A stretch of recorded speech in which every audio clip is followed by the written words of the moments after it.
Mulheres donas de casa, negras e negros, trabalhadores autônomos, usuários de transporte público. Essas são as pessoas que têm mais chance de se contaminar e morrer pela Covid-19 na cidade de São Paulo. Mas quem escolheu que fosse assim?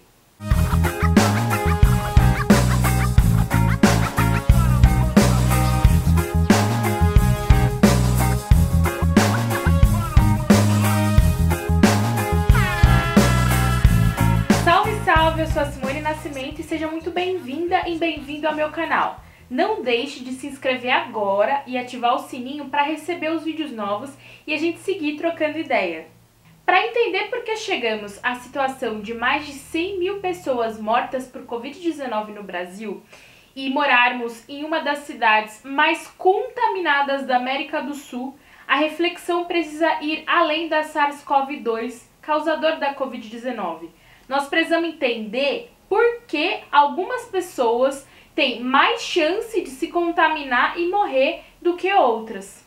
No Brasil, os prejuízos financeiros e de saúde causados pela pandemia do coronavírus pesaram muito mais sobre mulheres, negros e pobres. E dava para ser diferente.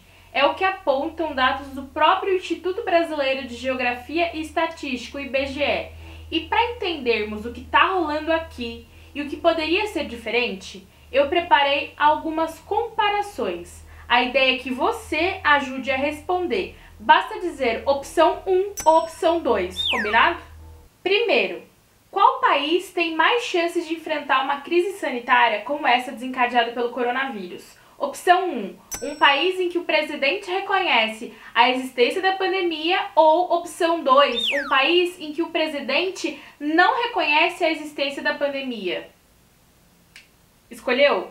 Bom, o que eu posso comentar é que a negação atrapalha demais e o Bolsonaro é um negacionista. Diante de uma pandemia como essa, é decisivo se o tal chefe de Estado reconhece as autoridades mundiais de saúde e segue as orientações para conter uma pandemia capaz de eliminar parte da população humana do planeta Terra. Mas, infelizmente, não foi o que aconteceu aqui no Brasil, já que Jair Bolsonaro e seu governo vêm constantemente naturalizando essa doença tão severa e as mortes geradas por ela. Não é uma gripezinha, Bolsonaro. Próxima comparação. Diante da pandemia do coronavírus, temos mais chances de conter a proliferação do vírus se, opção 1, o Estado colocar força total no investimento em saúde, fazendo testes em massa e ampliando os leitos disponíveis, ou opção 2, o Estado demitir o ministro da Saúde e manter congelados os investimentos do orçamento da saúde. Escolheu? Pois bem, quem fica sem ministro da Saúde numa pandemia, gente? Além disso, o fator duríssimo de agravamento da pandemia do coronavírus no Brasil está na manutenção do teto de gastos no investimento da saúde através da Emenda Constitucional 95, que fez a saúde perder 20 bilhões em 2019 e até agora o Executivo gastou menos de 50% do orçamento previsto para combater a pandemia do coronavírus no Brasil. Não tá fácil.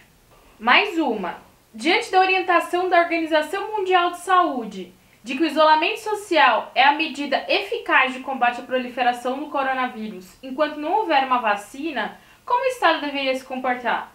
Opção 1.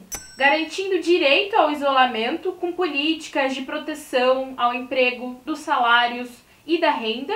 Ou opção 2. Permitir demissões em massa, não gerar programas de emergência para renda e moradia para todas e todos e flexibilizar o isolamento social, mesmo enquanto a mortalidade pela Covid-19 segue em crescente. E aí, escolheu? Dentro da realidade da cidade de São Paulo, administrada pelo prefeito Bruno Covas, do estado de São Paulo, governado pelo João Dória, e do Brasil, de Jair Bolsonaro, para a maioria do povo parece difícil imaginar-se fazendo isolamento social em casa, sem ter que enfrentar o transporte público aglomerado para garantir a renda diária, mas muitos países fizeram isso e foi decisivo para conter a proliferação. Então não existe oposição entre saúde e economia.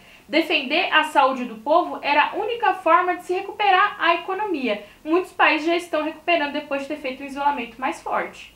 E tem mais opções, viu? Feitas pelo Brasil há muito tempo. O histórico da população também é um grande diferencial.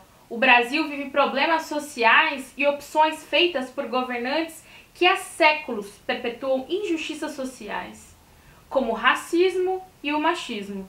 Quando a pandemia chegou e nós fomos jogados à própria sorte, quem sofreu mais as consequências? Vamos lá. Opção 1. Uma pessoa que tem direito ao isolamento social, renda para ficar em casa e passou a vida toda tendo acesso à saúde e tratamento de doenças curáveis? Ou opção 2.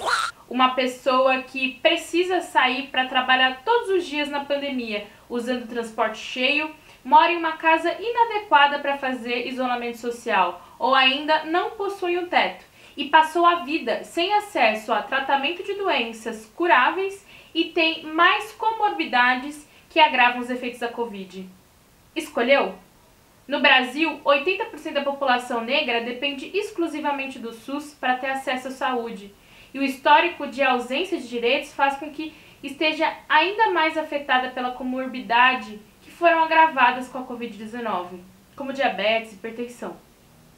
Quando falamos de trabalho, são as mulheres e as negras e negros que ocupam os postos mais precarizados de trabalho formal, e são a maioria também entre os trabalhadores informais e também entre as desempregadas e desempregados.